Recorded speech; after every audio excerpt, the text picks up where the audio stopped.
I only watched Mortal Kombat 2, and I really don't know how I feel. Not only about this movie, but I think about this entire franchise that I've been saying I love for, I don't know, 10 to 15 years now?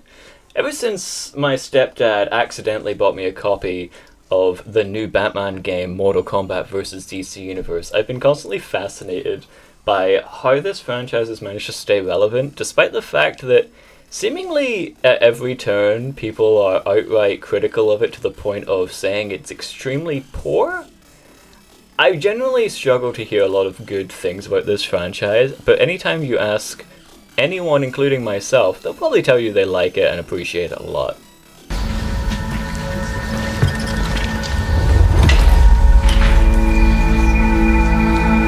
Mortal Kombat. Now, most of it's going to be a lot of nostalgia, but I do think that there's a lot of really cool aspects to this franchise, beyond the fact that a lot of the games are at least pretty fun at best. But really, is it anything more than just thing go burr and I like it? I'd argue yes, but I also think that Adaptations have done a lot of heavy lifting for this franchise. But then when I said that to myself out loud the other day, I realized that, wait a minute, no, most of those are bad too! The original Mortal Kombat movie is pretty good. It's simultaneously a average film, but culturally dominates as maybe the best video game movie ever made. Generally a lot of fun, there's some really fun action, there's some really cool sets, but overall the film does kind of feel like a rip-off of everything that the game itself is ripping off, and ends up as, yeah, I like it, but I probably wouldn't expect anyone else to. There's some cheesy lines, there's some great effects, there's some other stuff. The fate of billions will depend upon you. Sorry. But overall, it's like a pretty solid time. You'll have fun, I don't know. It's good. It's the best we got at the time. And it's probably still the best adaptation. The biggest contribution it makes, honestly, is the goddamn theme song. It's so good. It's simultaneously not only carrying the film, but kinda low-key the entire franchise. To the point where it generally baffles me that we don't hear it every second of every trailer. It kind of only just appears every so often, and usually in like a bite-sized form as a little tease, when you can literally just print money out of it. The newest movie thankfully understands this, and at least teases it up until the end of the film. And this movie paves the way for Defenders of the Realm, which exists.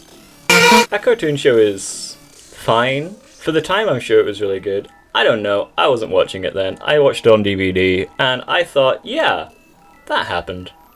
Combat time! I probably wouldn't rewatch it, I probably wouldn't recommend it. And it doesn't really convey Mortal Kombat in a way that I think most people are wanting out of an adaptation. We need a strategic plan of attack. I got one! Combat time! But if you want to get your kids into it, this is probably the best place to start. MK Annihilation is bad. Everyone who's ever said anything bad about this film is correct, but they put effort into it. There's some really nice sets, and by nice I mean they built them and they look like they are really there. That's kind of all the positives I can say about this film. The plot's stupid, the dialogue's terrible, all the actors, well, they showed up to set. Mother! You're alive! Too bad you will die. There's a bunch of really weird decisions that are made in terms of just kind of inserting characters because I guess we wanted to see them. And that's kind of an issue that this franchise has in general, but it's no more prevalent than when characters just kind of dive bomb their way into a scene, say they're here, and then die. If the first film's considered one of the best video game movies of all time, then this is often considered one of, if not the worst. I don't think it's the worst thing I've ever seen, but I can't say I'm not offended by the sheer idea of looking at it. Mortal Kombat Legacy is weird, because if it came out today it would be ripped to shreds, but at the time it was kind of the coolest thing ever. I think mostly just because it was fun to see video game thing in live action made by like people who cared about the video game, and not in a, hey, Ed Boon's name is attached to the movie, therefore he made it kind of way. In a, hey, these fans all like Mortal Kombat and put in their damnedest to make this thing exist. It's plagued so hard by the edgelord era that it comes out in, and the budget is about $5 and a Snickers bar, but it is cool. I've really watched quite a few episodes of this over the years just to get an idea of what they were going for and really just kind of see where we came from in terms of like, hey, fan stuff was like this back then and now we're making... well, we're still kind of there. In terms of fan projects getting picked up, however, I still vividly remember seeing Blu-rays of this show in HMV on the regular. I don't know who was buying it, but it was there and that was cool. I tried to pick it up a few times. I wasn't old enough, don't come at me. The action's pretty good, the effects are decent for the time, and as an adaptation of the story, lack thereof, of Mortal Kombat, it does a decent job. Some of the stuff they do to change characters to make them fit in the more grounded setting are stuff that just wouldn't fly today in terms of adaptation, but at the time when we didn't really care about getting accurate stuff because it didn't exist, this was fun. Check it out if you want to, it's there. I'm pretty sure all of it's still on YouTube. R.I.P. Machinima. There is a bunch, and by a bunch I swear like 2 animated films that came out around the Injustice period of NetherRealm Studios, and yeah, they're fine. They're fun. They definitely ride the highs of, damn, people like that Scorpion fella, but you know, there's nothing offensive about them. They're pretty average in terms of Warner Brothers animation. Yeah, this fits in around the quality of stuff they were putting out at this time, unfortunately. There's some cool stuff, there's some cool action. The designs are all pretty accurate to an extent. Yeah, I don't have too much to say about these. They're fine. There's a third one that came out apparently, I'm only just noticing, that I didn't even know existed. I'm sure they're cool. Now we get to this one, and god damn it, this movie's so weird. I really can't remember a single thing that happened in it, but I remember thinking it was perfectly serviceable. Kano's funny, Liu Kang's there, and Louis Tan, my goddamn man. Yeah, he's in the film. This is kind of the most annoying Scorpion has ever been as an existence. I don't use the word character because he kind of doesn't have one in this film outside of being Scorpion. He's there, look at him, wahoo!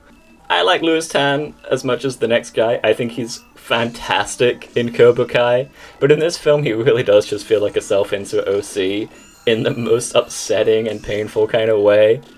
Spoilers for Mortal Kombat the COVID one, but Louis Tan's character solely exists as an excuse to make Scorpion a cooler character in the narrative, and by cooler character I mean he's there, look at him, wahoo! Louis Tan is slowly revealed to be the late descendant of Scorpion in such a fanficky kind of way that it's genuinely really funny. The choreography is fine. There's one scene where they make a joke about sweeping and it's funny. Beyond that, all the character stuff is kind of weird, none of the characters are particularly interesting. Raiden's in the film and he looks good. I'll say that about these 2 films. All the costumes are really solid. They look a little cosplay sometimes depending on the lighting, but like, you know, cosplay's good now. Beyond that though, this film's kind of really forgettable. Every time someone asks me if they need to watch it to see the new one, I tell them no, just because I generally don't think anything actually happens in this film. Unfortunately, it's hit way hard by the COVID wave, so most of this is just kind of getting the band together and then them training for the entire film, just to kind of maybe fight at the end. The character work's not great, in that I don't think there really is any, other than Louis Tan discovering that he's a cool guy, but not that cool guy. And very little of what happens in this film is referenced outside of the fact that the characters in it exist, and the ones that died. Except, did they? And now we get to the topic at hand, Mortal Kombat 2 from 2026. I really expected this film to suck, just out of a sheer pattern recognition situation. Video game movies are slowly getting better, but not to the extent where I can say I'm ever excited to see one. So I was really pleasantly surprised that this film does at least try to do some cool stuff. There's a quote early in the film from Johnny Cage, of all characters, that kind of sums up what this film's going for, and it kind of succeeds with flying colours. That in that it's trying to be a cheesy action flick with cool poses and lots of quasi-martial arts that kind of work, but is mostly a lot of wire works. But hey, at least characters are flipping. There's some very dicey effects, some very weird wire work in terms of characters flipping into the sky for no reason, but there's generally a lot of really cool action and choreography going on where it's classic 1v1 Mortal Kombat action, usually on a famous Mortal Kombat setting, and yeah, it's pretty cool, it's pretty brutal when it wants to be, but not overly if you're someone who gets turned off by live action violence. The marketing tried to frame this as the Johnny Cage movie, and yeah, he's in it, he's definitely sort of the ride-along character to an extent in the same way that Lewis Tan was in the last film. But Kitana's really the main focus of this film, despite the fact that Liu Kang really wants to be, which is really funny because I really don't know if Liu Kang's ever really contributed to anything in this franchise outside of fighting one guy once and then dying like 8 times since. The script's nothing to write home about, but it is pretty funny. Kano once again kind of steals the show as funny Australian guy go ha ha ha. All the actors do a pretty good job of portraying their characters, even if they don't really get a lot of character, and especially if they don't really get a lot of time to do anything. But everyone's portrayed pretty well visually. Noob Saibot looks so goddamn cool in every shot he's in. He looks really dumb at first because they give him this Ivan Ooze type of introduction, but his one action sequence that he does get is kind of like one of the coolest things I've ever seen, but that's just kind of because Noob Saibot's cool. The fight between Kung Lao and Liu Kang is probably the highlight of the entire film. It's just some good martial arts stuff with some really cool effects thrown in. The fight scenes do just have a really good sense of weight to them. Everyone's putting in as much effort as humanly possible, not only just from the acting standpoint, but every swing of the hammer, every kick of the fan, every get over here is just so meaty in a way that a lot of video game movies unfortunately don't understand how to replicate. It really does feel a lot like throwing a punch in a Mortal Kombat game. Well, a good Mortal Kombat game. They also do a lot of stuff with momentum, which I'm just kind of a sucker for. There's a lot of scenes where a character will throw something or leave something suspended just to interact with it in a couple seconds later. And it's so satisfying every time they do it, even though they do it like every 10 seconds. Kitana especially, they do a lot of cool stuff with her fans that I really wasn't expecting for as someone that's never really played a lot of Kitana. Scorpion has Scorpion fight scene and Scorpion fight scene go burr. Noob Saibot's kind of the highlight of that, which, again, no one was not expecting that. And Kung Lao's hat is Kung Lao's hat. That thing is so cool, and I kind of wish that more things adopted his style of fighting. I'm looking at Captain America's shield and suddenly being like, damn, I kind of wish this thing was stupider. And once again, the music is really good. And by really good, I mean they just reused the Mortal Kombat theme song at opportune moments, and it's cool! Do it more, please, I need it. The film really does kind of just move on from the last one. Again, nothing really happened that they have to worry about, and anything that did, they kind of just ignore anyway. So if you haven't seen it, don't really worry about it all too much. You can just kind of start with this one. All the costumes are pretty goddamn phenomenal. All the effects going on each character is very well realized, and everyone's superpower is used in a pretty action-packed way that works with the characters from the game. There's some fun lore stuff that's carried over from the games, even if it's not directly referenced, that's gonna make you smile if you're a fan and go, hey, that's the thing from the thing I like. But if you don't know too much about the games, it also kind of works, though I don't know why you're watching this video. But ultimately, what I think the film succeeds at best is kind of highlighting that we can have popcorn flicks, so long as they are also secretly a second thing, which is good movies. Like, just put in some effort, and yeah, we got a good time going here. There's not really a whole lot to think about, but so long as the action's top tier, yeah, I like the movie, I have fun. Will I recommend it to people? Probably not. Will I recommend it to you? Yeah, you're watching a Mortal Kombat video. There's enough jokes to keep you going, there's enough awesome action to keep you going, Is there anything you really have to turn your brain on for? Not really, but the character stuff with Kitana is fascinating enough that you're kind of there for it. Flawless victory. And if nothing else, Quan Chi is in the film, and that's just so funny to me. I don't know what it is about this guy, but I just like seeing him. Once again, the scale of the film's really small. It does really just kind of feel like 5 guys fighting Shao Kahn for 2 hours, but you know what? Shao Kahn's pretty cool, so I'm okay with that. For the amount of characters thrown in, there's not a whole lot going on, yet at the same time there's a bunch of random bullshit going on in the background, so pick your poison, I guess. Naturally, by the end it starts getting a little convoluted because they kind of have to start wrapping up the entire Mortal Kombat story with only like 4 characters left. And obviously the way to do that is go, hey guys, Scorpion's in the film! And he is. And guess what? It's Scorpion, and he's cool. I don't really have much more to say about that. I don't know if this film's doing very well. I haven't heard anyone talking about it really outside of Ed Boon, which, good for him. I'm happy if he's happy.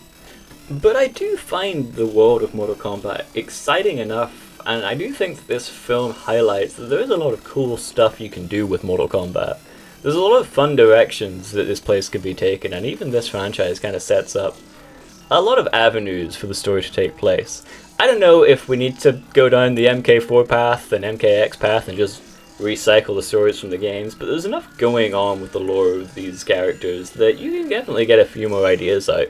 Honestly, I think MK Legacies kind of has the idea of give us some more, I was going to say character-specific stories, but then we risk getting more Snake Eyes. I don't think more people want more Snake Eyes movies.